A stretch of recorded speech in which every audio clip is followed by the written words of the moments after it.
Hola, ¿qué tal? Soy Dora Villalobos Mendoza y esto es Ecos de Mirabal, periodismo derecho humanista con visión de género.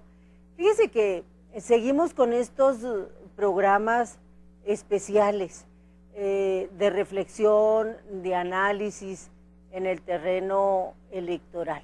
Hay mucho, y todavía falta, todavía falta información, todavía falta analizar estadística. Es muy rica la reflexión electoral y yo creo que nos ayuda a entender un poquito más cómo va nuestro desarrollo democrático, cómo es el comportamiento, por supuesto, del electorado, hombres, mujeres, obviamente en el contexto de nuevas leyes, de reformas, de pues también de nuevos partidos, de muchas cosas, ¿no? Y bueno, a mí me da mucho gusto además, que podamos ya estar hablando en este contexto ya postelectoral. Lo hicimos antes de las elecciones, durante y ahorita después, en una posterioridad. Me da mucho gusto poder hablar de las mujeres, de qué pasa con las mujeres.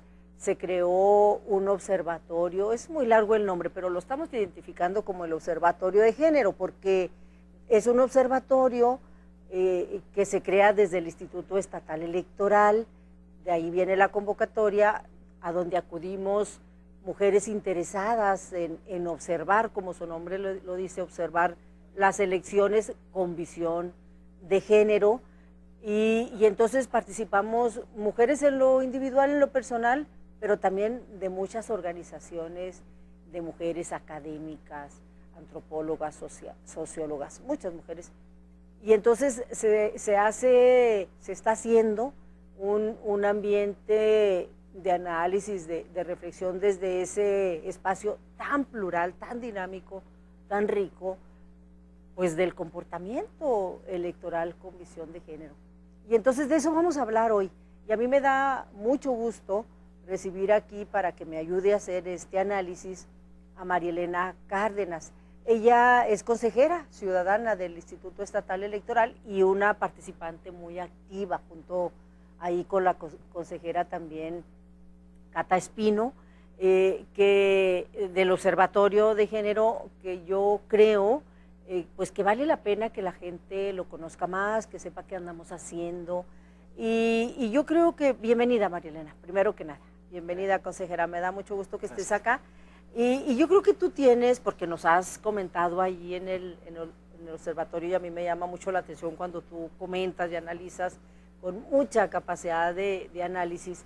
Tienes, además, porque están allí en la consejería, tú y las demás consejeras y consejeros, muy a la mano, muchas cosas, mucha visión, muchos datos generales, y muy claro el panorama. Entonces yo creo que podemos hacer un buen análisis hasta dónde vamos, ¿no?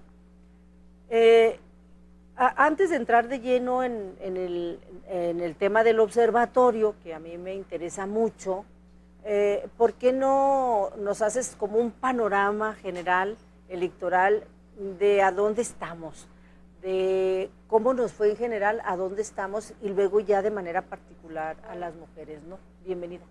Gracias, Dora. Claro que sí. ¿Dónde estamos? Bueno, pues como tú lo has dicho, estamos en la etapa postelectoral, que normalmente se le conoce así, pero ciertamente estamos en un punto en el que a nosotros, a la autoridad administrativa electoral, nos toca, pues digamos, proveer de toda la información necesaria para que los resultados electorales, que aún están literalmente en tela de juicio, que están sujetos a juicio de inconformidad, pues sean digamos, dirimidos. El Tribunal Estatal Electoral está llevando a cabo una labor pues exhaustiva, muy seria, para revisar cada una de los elementos de impugnación que han tenido diversos partidos políticos. Estamos en este punto en lo que corresponde, digamos, al trabajo propiamente electoral, pero también estamos en un punto, digamos, de análisis, de reflexionar sobre qué pudimos hacer mejor, que siempre hay muchas cosas que se pueden hacer mejores. Nosotros, por un lado, estamos contentos, consejeras y consejeros, porque la participación de la ciudadanía en esta ocasión se distinguió. Hubo una participación muchísimo más alta en este proceso electoral y eso nos da mucho gusto a nosotros como organizadores de la elección, pero también nos compromete con la ciudadanía para cada vez ofrecer mejores condiciones de certeza y de equidad en los procesos electorales, para que las personas continúen, digamos, depositándonos su confianza y pues acudan a ejercer su derecho al voto. Fue casi un 49% del listado nominal el que tuvimos la participación en este proceso, y no es menor hablar de esa cantidad. Uno podría decir, porque hemos recibido comentarios en ese sentido de: oigan, pero si todavía es un poco menos de la mitad del listado nominal, ¿cómo es que les puede dar gusto? Pero bueno, frente a procesos electorales en los que llegamos casi al 30%, en el que pues 7 de cada 10 personas no ejercían su derecho al voto, me parece que estar ahora en un escenario de prácticamente la mitad, pues es haber avanzado mucho. En comparación a hace 6 años, que es la elección local fuerte cuando se elige la gobernatura, que es con quien, digamos, podríamos comparar así bien. ¿Aumentó poquito o andamos? Sí, claro. ¿Sí aumentó? No, sí aumentó. En la última elección para gobernador estuvimos alrededor del 41%. Aumentó bastantito. Aumentó bastantito, prácticamente un 8%, un 7 puntos. Sí hay un aumento considerable, ¿no? Así es. Y bueno, pues esa parte nos tiene contentos, pero te decía, nos tiene también comprometidos, porque el hecho de que por primera vez en la historia política de nuestro estado se haya impugnado la elección para gobernador. Antes no se había impugnado. Nunca en la historia de Chihuahua. Nunca en la historia de Chihuahua se había impugnado la elección. Yo pensaba que era algo como de cotidiano, ¿no? No, en los casos de presidencias municipales, de diputaciones, eso es relativamente normal. Pero para gobernador esta es la primera vez. Y es la primera vez, y creo que más bien, bueno, nosotros hemos decidido tomarlo como un reto, como una ventana de oportunidad, para que la gente se dé cuenta de que todo se hizo en el marco de la ley, que tengan la confianza de que sus votos contaron, que la voluntad popular se respetó, y estamos en ese trabajo con los señores magistrados, atendiendo cualquier requerimiento de información, de documentación que nos hacen. Lo está haciendo bien el tribunal, o sea, el tribunal está pues preguntando, requiriendo todo. Sí, y es un trabajo muy exhaustivo el que están haciendo. Están revisando puntualmente, digamos, todos los elementos de los que el partido que presentó el juicio de inconformidad pues ha hecho alusión como cuestiones que ven como irregularidades. Nosotros aquí también queremos ser muy claros en que el trabajo más importante de la jornada electoral se llevó a cabo por ciudadanos y ciudadanas que accedieron libremente, sin ningún otro aliciente, digamos, que ver cumplido un deber cívico, y que nos colaboraron fungiendo como funcionarios de casilla. Yo entiendo que se batalla poquito y es normal de que algún funcionario, funcionaria no quiera, no puede, etcétera, pero digamos que en términos generales, porque es mucha la gente que participa como presidente, presidenta, es decir, todo el funcionariado electoral, en su mayoría la gente ya se acostumbró a que si le toca va, o a que si le dicen, oye, vas a hacer, y la gente va, es decir, siento, yo no sé, es pregunta, siento que ya se concientizó, ya nos concientizamos de que si nos llama el Instituto Estatal Electoral a ser presidenta de casilla, secretaria de casilla, etcétera, ya va la gente. O sea, sí hay un tránsito para llegar a esto y la gente ya va, en su mayoría, pues.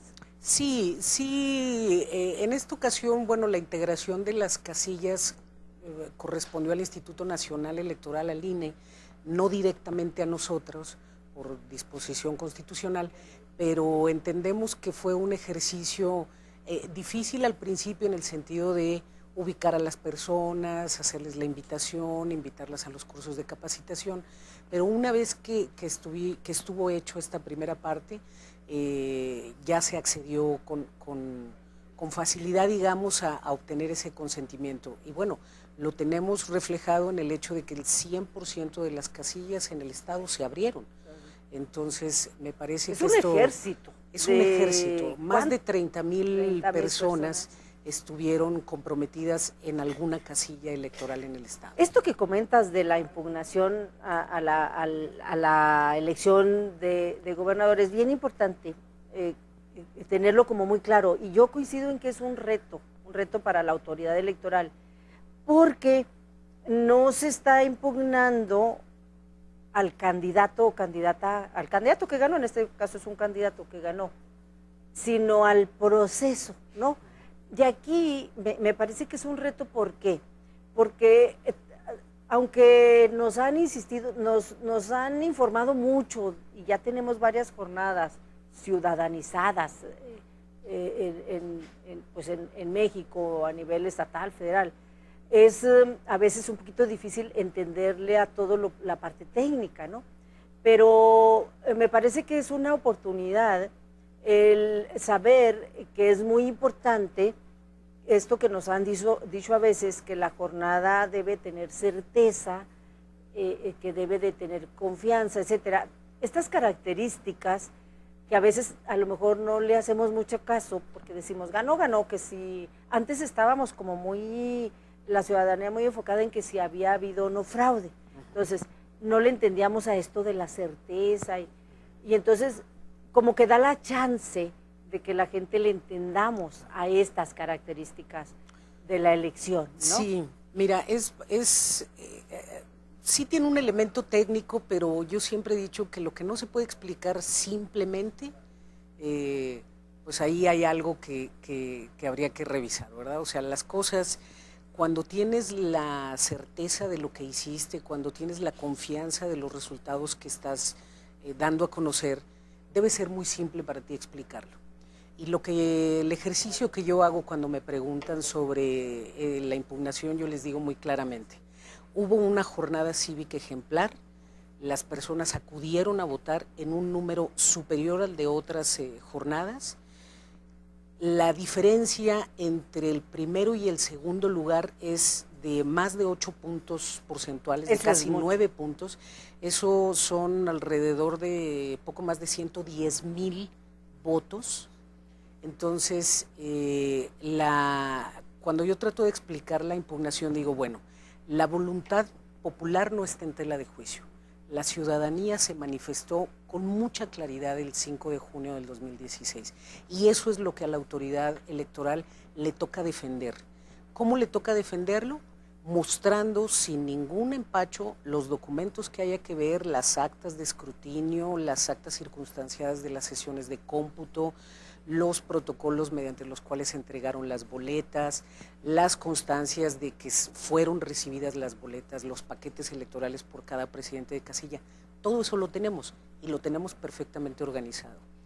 ¿Cuál es el asunto aquí? Bueno, pues el derecho que tiene cualquier partido político de que se le revise si realmente los resultados son, si la boleta se llenó bien, si el acta se requisitó conforme a derecho. Esa es una garantía que tiene cualquier contendiente en un proceso electoral. El partido político tiene derecho a impugnar, se respeta su derecho, y nosotros tenemos la obligación de responderle al tribunal para que la ciudadanía conozca que todo se hizo con transparencia, con certeza, con legalidad, velando siempre por la equidad en el proceso. Entonces, me parece que con esa claridad que nosotros, consejeros y consejeras, lo tenemos, la parte que nos importa transmitirle de esto a la ciudadanía es que no les genere una desconfianza en el proceso electoral. Es el derecho de un contendiente para que revisen todo el proceso o la parte que él quiera que se revise. Pero la jornada electoral como tal, el proceso, esa manera institucionalizada de transmitir el poder, está perfectamente hecho, fue realizado conforme a la ley y con toda la transparencia y la certeza.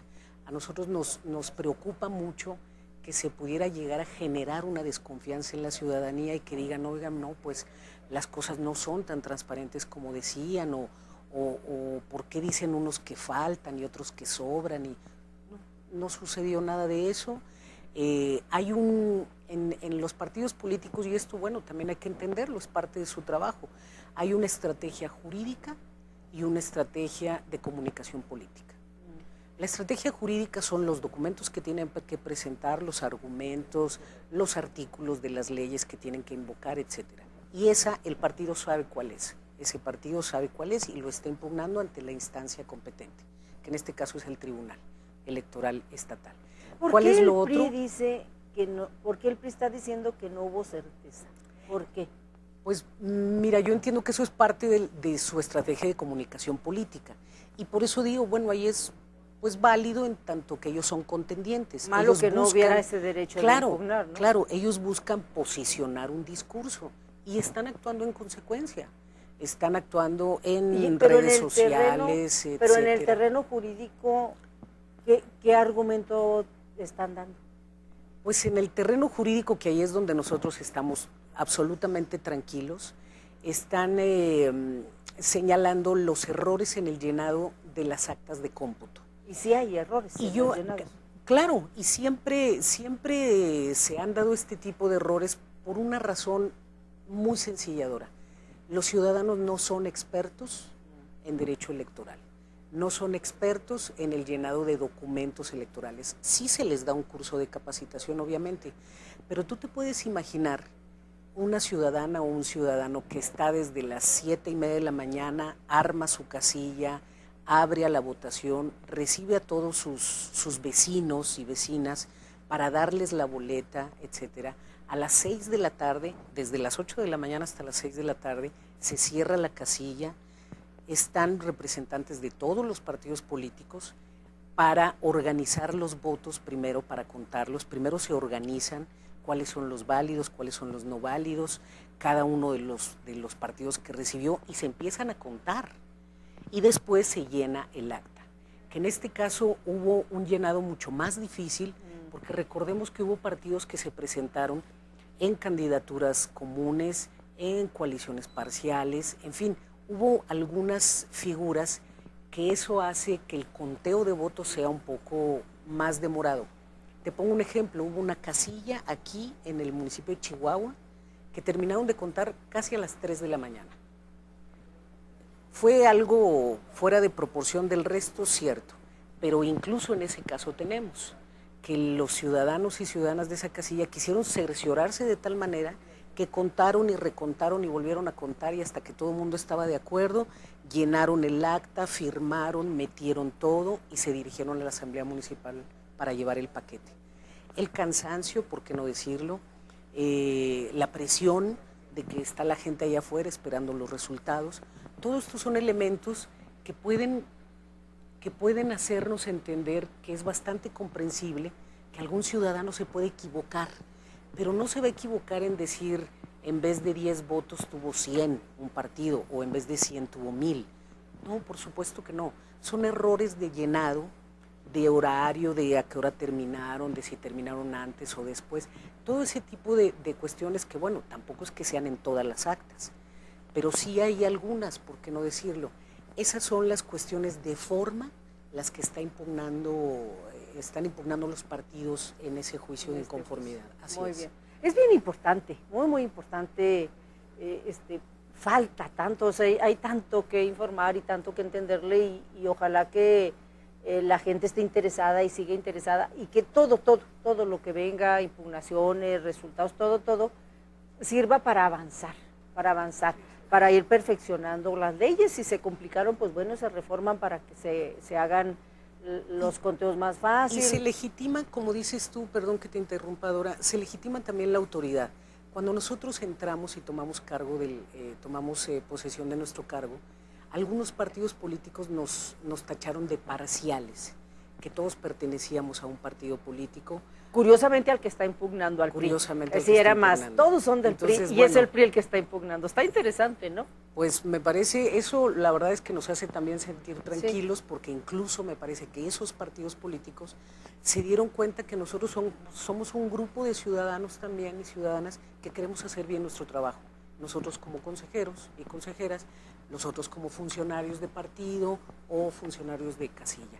Me parece que aquí el asunto es que todo el mundo haga lo que le toca hacer y de la mejor manera, apegado a la ley. Tiene razón, al final también el tenerle confianza a la autoridad electoral es un avance significativo en los próximos comicios.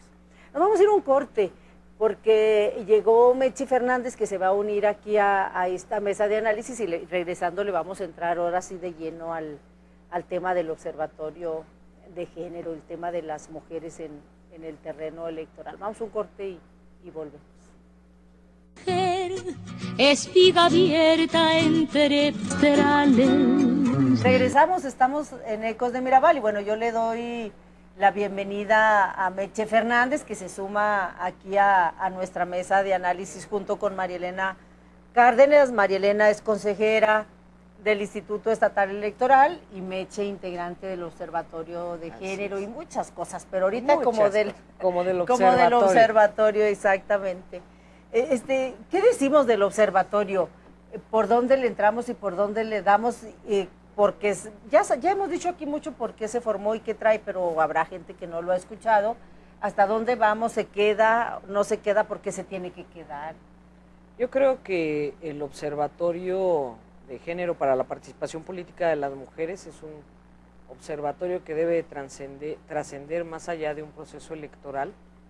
Debe sí analizar y reportar qué pasa en este proceso, y escuchándolas ahorita con lo del análisis de la impugnación, pues no nada más es la impugnación, que si bien dice María Elena es un acto histórico que se va a quedar grabado en la historia de Chihuahua, hay muchos otros temas que el observatorio estará dando a conocer, y hablamos de los casos como el de Jacqueline, hablamos de las mujeres indígenas o de los pueblos originarios, hablamos de algunos casos lamentables de cómo se fueron bajando y subiendo las candidaturas de las mujeres de todos los partidos políticos, cómo sí se dieron, cómo no se dieron, pero yo creo que el observatorio ha sido un instrumento en donde cada una de las que integramos este observatorio hemos arribado en el compromiso de que, bueno, este observatorio no solamente va a dar un análisis que se quede como un tema para que sirva de investigación para las tesis o para quien está estudiando derecho electoral,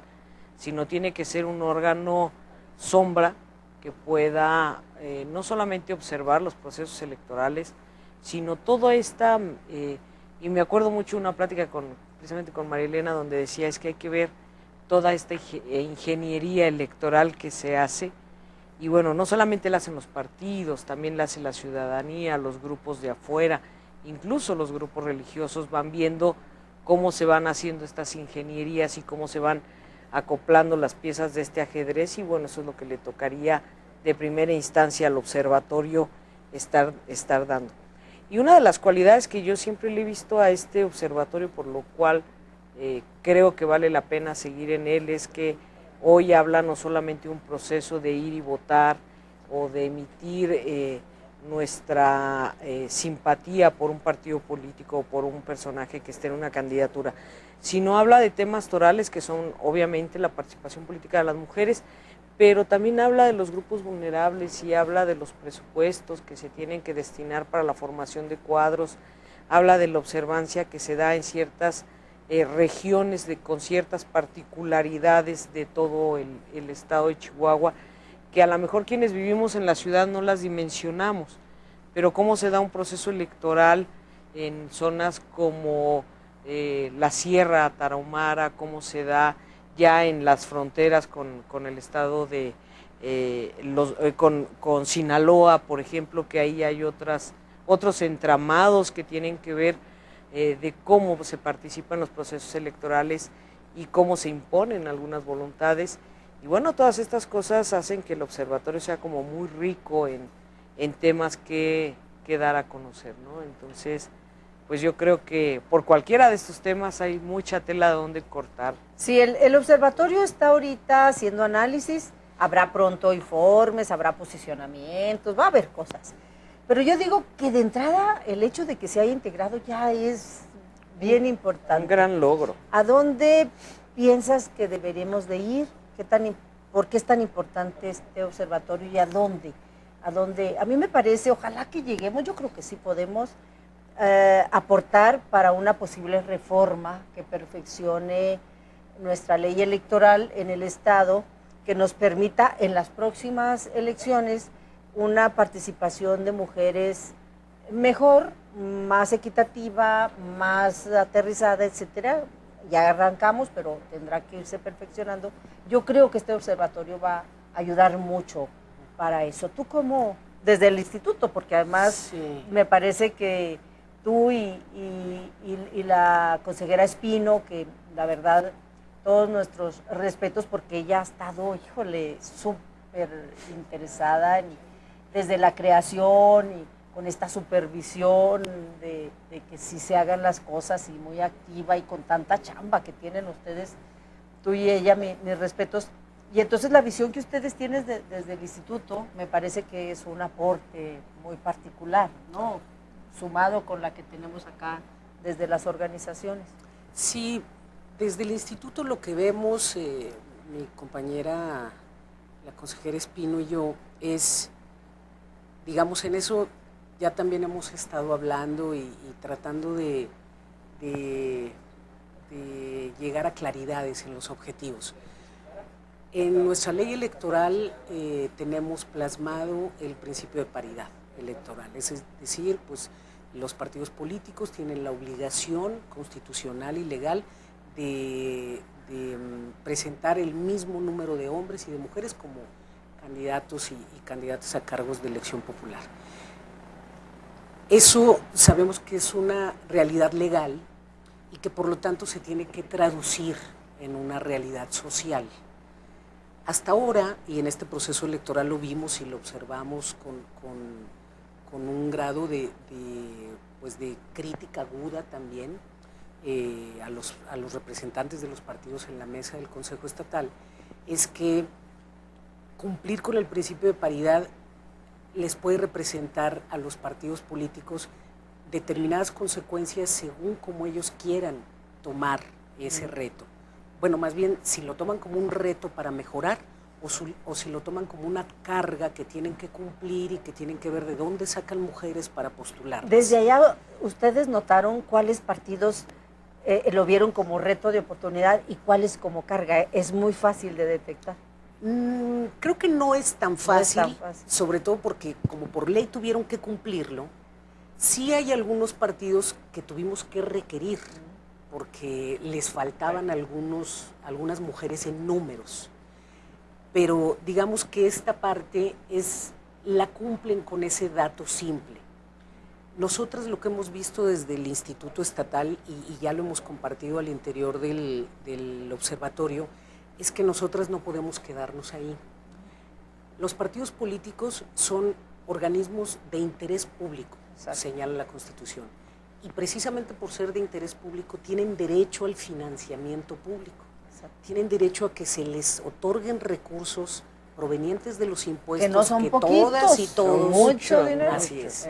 Entonces todas y todos contribuimos a ese financiamiento público que es con el que sobreviven y hacen sus labores los partidos políticos. El reto está en incidir en el hecho de que ellos destinen los recursos que también tienen obligación de destinar a la preparación de liderazgos femeninos, a la capacitación de mujeres. ¿Para qué? Precisamente para que no sea una carga para ellos llenar un número de mujeres, pero además también para que nosotras las mujeres nos veamos representadas de manera más eficaz en esos órganos. Mujeres preparadas, mujeres conscientes de su labor, mujeres que no van a llegar a replicar modelos machistas de administración del poder. mujeres conscientes de las necesidades de las mujeres mismas y que sean obviamente pues solidarias en el trabajo con los hombres, que sean conscientes de que en una perspectiva de género hacen falta las dos opiniones, hombres y mujeres, las dos visiones, pero que tengan muy claras las necesidades de las mujeres para que las puedan llevar a esos órganos en los que debemos incidir como sector de la sociedad. Me parece que ese es el trabajo y ese es el reto, por ejemplo, para un observatorio de participación política de mujeres como el nuestro. Ver que la participación no sea una simulación formal, sino que lleven a mujeres que se han preocupado también por preparar, para que sean mujeres que desarrollen un trabajo íntegro, autónomo, independiente, conforme a sus creencias, a sus valores, a su preparación, y obviamente todo en el marco de la ley. Claro, ojalá que los partidos no se tarden mucho en entender que si ven estas nuevas leyes, esta ley de paridad, como una gran oportunidad para fortalecer el desarrollo democrático, que además los partidos políticos me parece que tienen obligación de hacerlo. Ojalá que no se tarden tanto en entender que nuestra participación, la de las mujeres, le abona al desarrollo democrático. Y porque en la medida en que se den cuenta, en la medida que vean que les conviene, que le conviene a la sociedad y por lo tanto a ellos, porque en esa medida avanzamos. Y yo siento que allí está nuestra chance también, como observatorio, pues de concientizar a estos partidos. No es fácil. No es fácil. De ninguna manera, pero además en este observatorio tiene la oportunidad de ver qué fue lo que pasó con las candidaturas independientes, que es también algo nuevo para el estado de Chihuahua, en donde no hubo la participación que se esperaba, por ejemplo, de mujeres. María Elena lo tiene muy claro. En este sentido de las candidaturas independientes, y cómo le vamos a hacer como observatorio para aportarle precisamente a estas modificaciones, y de cómo le hacemos para que esta cuestión de la lucha de las mujeres por participar, pues también de alguna manera se vaya regulando la participación de mujeres en las candidaturas independientes. Ojo, no estoy diciendo que las mujeres hayan estado sesgadas para participar en las candidaturas independientes, sino qué tan fácil es, porque dentro de este análisis, pues si nos podemos saber a todos los candidatos independientes, todos traían mucho varo, mucho varo, de veras, mucha lana. Quiere decir que para ser candidato independiente pues tienes que ser mínimo de empresario. Y no hubo mujeres ricas que le entraran. De pegar ladrillitos para que te alcanzara para las campañas independientes. Ese fenómeno de, bueno, pues una mujer de a pie que no tenga esa capacidad de movilidad. Tenemos un estado geográficamente inmenso en distancias, en tiempos, en geografías, en expresiones comunitarias, y luego sin lana. No, si a las mujeres está complicadísimo, que fueron una de mujer parte independiente. De los partidos que llevaban poquita lana, es difícil, imagínate sin lana. Tú tienes muy clarito el panorama de las mujeres independientes. ¿Sabes? Échatelo. Es que de verdad es muy complicado esa cuestión. Sí, miren, por ejemplo, hay dos casos emblemáticos que pues a mí en lo personal me entristecieron. Quiero decirlo en esos términos porque se combina el asunto emocional. Y uno es Mónica Reyes, la aspirante a candidata a diputada aquí en el municipio de Chihuahua, pues por uno de los distritos. Que anda bien movida, anda bien movida buscándole, mi respeto. Es una persona que presentó un trabajo muy organizado, reunió una muy buena cantidad de firmas, traía jovencitos y jovencitas que le apoyaban pues gratuitamente, entiendo, también para recabar su apoyo ciudadano, y lamentablemente el Consejo Estatal no pudo validar esa situación para darle la categoría de candidata por una cuestión. En la ley electoral no se discriminan aquellos distritos en los que tú debes tener un porcentaje del padrón electoral del distrito para poder ser candidata. El problema es que en municipios como Chihuahua y Ciudad Juárez, que el municipio contiene varios distritos, en el caso de Chihuahua hay 5 distritos aquí, La ley dice que la firma de apoyo ciudadano que cuenta debe ser de una persona que vive en el distrito por el que te postulas. Ya. En el caso de otros distritos, bueno, es comprensible porque incluso hay distritos que contienen varios municipios. Entendemos pues que la ley ahí diga la gente que te apoye que sea de tu distrito. Pero en casos como en Chihuahua, la gente, por ejemplo, si se iba al centro comercial o etcétera, a recabar firmas de apoyo, salía de todos lados. Claro, pues ahí cómo sabes si era del 15, del 18, del 16. Y eso fue lo que lamentablemente sucedió en ese caso. Fueron como 600 firmas las que le faltaron a Mónica Reyes para ser candidata. Y a mí me pareció terrible, pero lamentablemente no pudimos, como órgano administrativo, que somos de aplicación estricta de derecho, no pudimos apoyarle a ella en ese sentido de, mira, en tu caso no aplicamos esto, no te preocupes, ven. No podíamos hacerlo, porque hubiera sido ilegal nuestra actuación. Ojalá que ella siga, porque ahí anda moviéndole a la reforma de las candidaturas independientes y lo va a hacer. Pero tú tienes muy claro el panorama de las mujeres en el terreno de las candidaturas independientes. Me acuerdo que decías, participaron tantas, de tantos hombres, y al final, o sea, fue así como muy en el caso, por ejemplo, de los ayuntamientos, ¿no? Que teníamos una sola mujer candidata como cabeza de una planilla del ayuntamiento, esto fue en el municipio de Santa Bárbara. Lamentablemente no obtuvo el triunfo, pero sí obtuvo la candidatura. Es la única que obtiene. La única. ¿De cuántas que lo intentan? En cuanto a candidatas a presidentas municipales, solo era ella. Nomás una. Solo era ella. Y de hombres que lo intentaron y que sí llegaron a una candidatura independiente. 10. ¿A alcaldías? 10 contra una. 10 contra una. Pero 10 sí lo lograron. 10 sí lo lograron y de esos 10, 2 obtuvieron el triunfo. 2 obtuvieron, uno el Set de Juárez y Parral, que son bien importantes. 10 son, para tener una idea, 10 hombres candidatos independientes a las alcaldías. 2 ganan. Y una sola mujer y no logra su candidatura. Ahí va diciendo.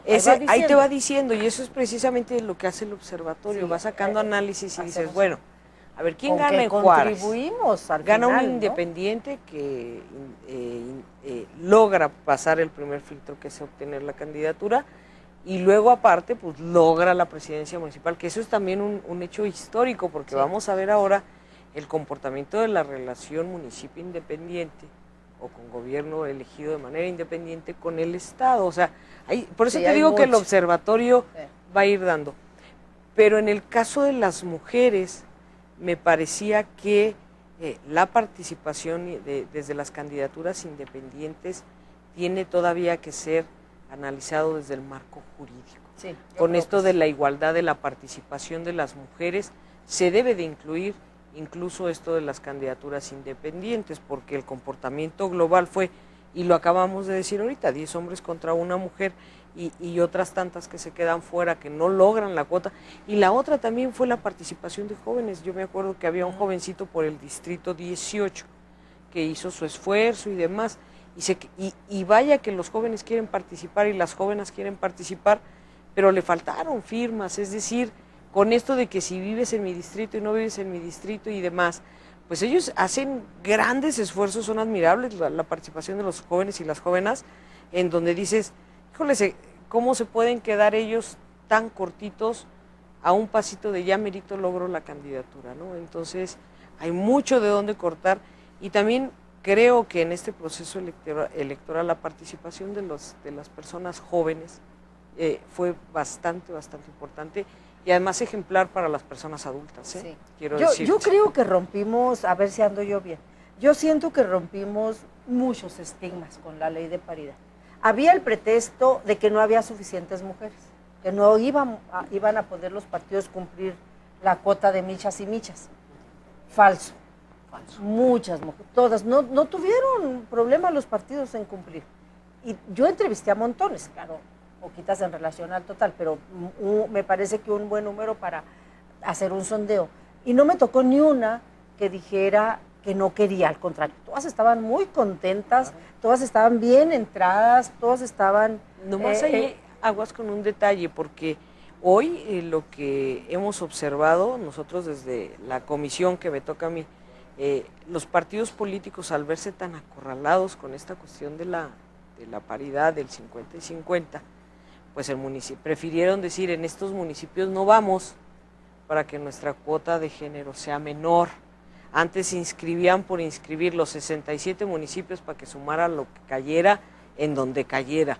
Hoy la tuvieron que pensar muy bien en qué municipios sí le iban a entrar o tenían posibilidades, o mejor ahí la dejaban para que no les afectara por el otro lado la participación. Que ese análisis hay que ese hacerlo, es muy ¿no? porque dices tú, a ver, ¿por qué X Nomás partido? participamos en 30. En 30, porque 15 no y voy a 15. entrarle a los 67, porque acá me van a sumar, no sé, 200 votos, y con estos 15 voy a sumar 400 votos, pues me quedo con 400, cumplo la paridad acá y me escribo Tenemos acá. que hacer Esas ese análisis. ingenierías, que bien decía la licenciada, son las que son dignas de analizar y demostrar. Pero los partidos grandes, por ejemplo, PRI-PAN, creo que hasta PRD, si mal no recuerdo, le entraron a todo. O sea, todo, con todas las criaturas, y no batallaron, es decir, hay llevaron mujeres, mitad y mitad. es que sí hay mujeres. Me parece que rompimos con esa parte de que no hay mujeres.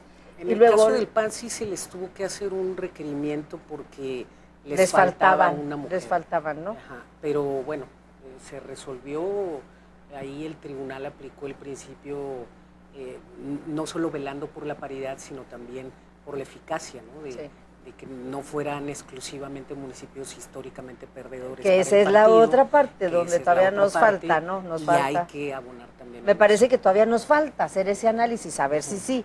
Entiendo que el instituto estuvo muy hacha en decir, a ver, ten mucho cuidado de a dónde llevas las mujeres, que eso yo sí lo quiero decir públicamente. Me parece que sí tenemos que reconocerle al instituto este trabajo con visión de género que hicieron ustedes. Yo sé que hicieron ustedes como consejeras con la visión de género que tienen, porque igual y también hubieran pasado totito, ¿no? Decir, pues que vaya el número suficiente y quién sabe si ganen o pierdan, pero el hecho de que sí estuvieran muy pendientes a ver si sí era la famosa horizontalidad, ¿no? De que sea paridad horizontal, de que sí quieran, oye, no las lleven nomás a donde van a perder. Siento que todavía nos falta, pero... Ahí nos ayudó mucho dos elementos. Uno, que mis compañeras y compañeros consejeros están en el mismo... en la misma idea. Ya hay conciencia también de los señores los varones consejeros también, ¿no? Mis respetos para ellos. Y también un trabajo técnico muy acucioso. Recordarán que nuestro secretario ejecutivo, el licenciado Guillermo Sierra, sí, qué bárbaro. Muchacho, digo muchacho porque es joven, muchacho formado con mucho rigor jurídico, pero también con una visión de género sí. Que a él mismo en sus desempeños anteriores le tocó trabajar en sentencias que sentaron precedentes muy importantes en materia Prometo de paridad. Invitarlo. Sí. Qué bárbaro. Ahora que tenga prometo tiempo, invitarlo, que se desocupe poquito. Sí. Pero sí, a veces son de esas aportaciones que no se ven. Así es. Que no se ven y que están y que las tiene el instituto. Nos falta mucha chamba. ¿Qué nos falta? ¿Para dónde va el observatorio? ¿Para dónde tiene que ir? Yo creo que el observatorio tiene que ir hoy para la sensibilización, tiene que ir para la capacitación, pero sobre todo hacer una invitación incluso a los partidos políticos a que participen dentro de estos programas, de esta, no programa, sino de esta línea de capacitación y de apertura de lo que tiene que ver con la perspectiva de género. Yo creo que nadie puede legislar ni gobernar desde la ignorancia. Entonces, ni modo, hay que seguir machacando esto de sensibilízate, apréndelo, no es una moda, no es un capricho, entiéndele, porque esto es un estilo de vida, pero sobre todo es un derecho ganado por las mujeres. Y no hay vuelta para atrás. Y no hay vuelta para atrás. ¿Para dónde vamos? Afortunadamente, entre las atribuciones constitucionales que tiene el órgano local, es precisamente el de educación cívica, participación ciudadana. La consejera Julieta Fuentes también es una persona muy comprometida con la visión de género y con la capacitación. Es una persona formada en este aspecto, y nosotros en ese sentido estamos tranquilas de que en el segundo semestre de este año y el siguiente vamos a tener mucho trabajo con ella. Ya nos ha hablado de algunos proyectos que tiene en materia de educación cívica, de formación de grupos especiales, y me parece que en esto el acompañamiento no solo del observatorio, sino de todas las organizaciones de la sociedad civil va a ser muy importante para el instituto. Órganos de comunicación como el tuyo, Dora, para nosotros va a ser realmente muy importante. ¿Qué le toca al observatorio? Pues eso, coincido con Meche en el sentido de capacitar, formar en el civismo y además reconocer también los esfuerzos que abonan. Yo quiero aprovechar para felicitarte, Dora, por tu premio. Sé que es un reconocimiento a un esfuerzo no aislado, sino a toda una carrera, y me parece que mujeres y profesionistas como tú es muy importante que estén con el ojo pendiente y con la palabra crítica presta. Nos ayuda mucho, nos enriquece, pero además también pues nos garantiza ir por el camino que debemos hacer. Sí, los medios de comunicación, allí, bueno, la capacitación está para todo mundo, pero sí es un renglón ahí un poquito pendiente de capacitar más en el tema de género a todos los compañeros y compañeras de los medios, porque un periodista, una periodista capacitado, o sea, que necesitamos de todo, ¿no? Pero en el terreno de la visión de género, cuando se le entiende, pues le abona mucho con una posición clara, pues, por lo menos, ¿no?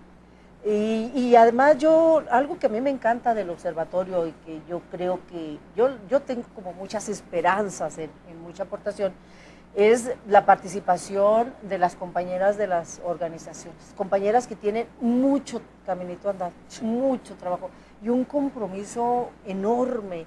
Marta González, Verónica Terrazas, Rosy Sáenz, Ana María de la Rosa, Blanca Jiménez, Gámez, Blanquita Jiménez, Blanquita Gámez, Isabel Encerrado. Son muchas, muchas más. Me voy a quedar, ya la regué porque empecé a dar nombres. Mejor decimos que felicidades a todas las abogadas, entre ellas a usted. A las abogadas, sí, pero da mucho gusto cuando van estas mujeres que le saben, estas mujeres que han estado toda la vida en el tema de género, chambeando en el observatorio junto con las consejeras. Me parece que ese es el valor agregado, ese es el resultado a este esfuerzo que me parece que le abona mucho al final al desarrollo democrático de Chihuahua. Y no tenemos, yo insisto que no tenemos desarrollo democrático sin la participación de mujeres, es así de simple, ¿no? Y los partidos políticos, el reto está en concientizar a los partidos políticos, en la medida quizá que podamos incluir más a las mujeres de los partidos, ¿no? Quizá, sí, en el observatorio. Fíjate que haciendo el análisis de las plataformas de los primeros 5 partidos políticos, realmente sus plataformas son una chulada de plataformas, de verdad, desde la amarilla, la azul, la tricolor, a las primeras 5 plataformas que me he leído bien y he hecho su análisis, realmente las plataformas y las declaraciones de principios de los partidos son excelentes trabajos. Aquí el asunto es cómo le sensibilizamos a quienes dirigen sus partidos políticos para que ese instrumento maravilloso que tienen cada uno desde sus visiones lo hagan una realidad para las mujeres, porque a veces lo hacen real para los hombres que están dentro de sus partidos políticos, pero no así pasa para la realidad de las mujeres militantes de los El reto enorme también es capacitar mucho, estar muy cerca desde el observatorio con las mujeres ya electas, ¿no?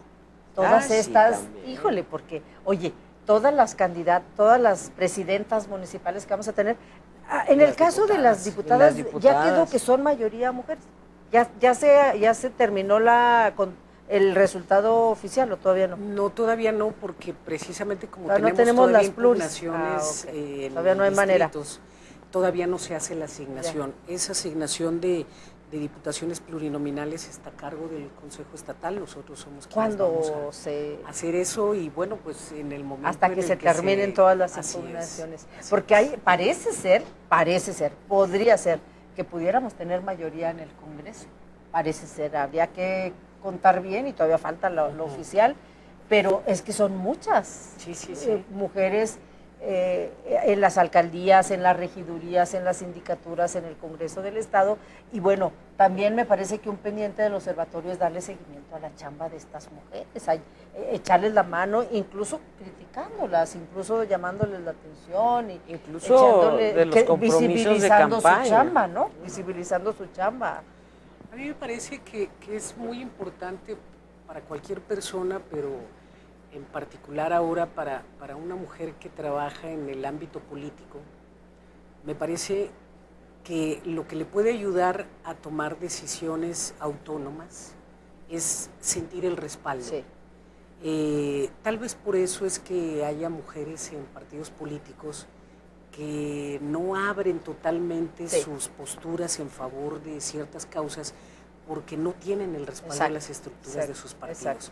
Totalmente. Entonces, de acuerdo. Me parece que en esos casos, si hay mujeres a quienes nosotras mismas podemos manifestarles el apoyo que sí pueden tener, la red de apoyo político que pueden crear, en la medida en que vayan abonando a que esas decisiones se hagan realidad, a mí me parece que eso les puede dar confianza y seguridad para plantarse con firmeza ante los directivos de sus partidos, etcétera, y decirles, bueno, soy representante popular, votaron por mí y estos fueron mis compromisos, entonces debo cumplirlos porque también es la manera en la que ella misma le asegura votos a su partido, en la medida en que sean representantes congruentes, que cumplan su palabra empeñada en campaña, etcétera. En esa medida la gente seguramente seguirá confiando en ese partido político. Entonces, si tenemos diputadas, presidentas municipales, síndicas, que se paren con esa firmeza y que se sientan respaldadas, en primer lugar, por nosotras, otras mujeres, me parece que eso va a ayudar. Abona. Chicas, se nos fue el tiempo, tenemos que ir. Yo les agradezco muchísimo. Seguiremos mucho haciendo análisis, seguiremos, sí, mucho, porque esto apenas empezó, esto apenas arranca, ¿no? Yo les agradezco muchísimo también al personal técnico, a Jaime aquí en el camareo, muchas gracias, Jaime, a los compañeros allá en el estudio también, a Alan, a Dani, a Ana Laura, que ya vino Ana Laura, a todo mundo, muchísimas gracias, y quédese con Luis Carlos, que ya llegó y está listo para el noticiero de la tarde. Hasta la próxima. Mujer.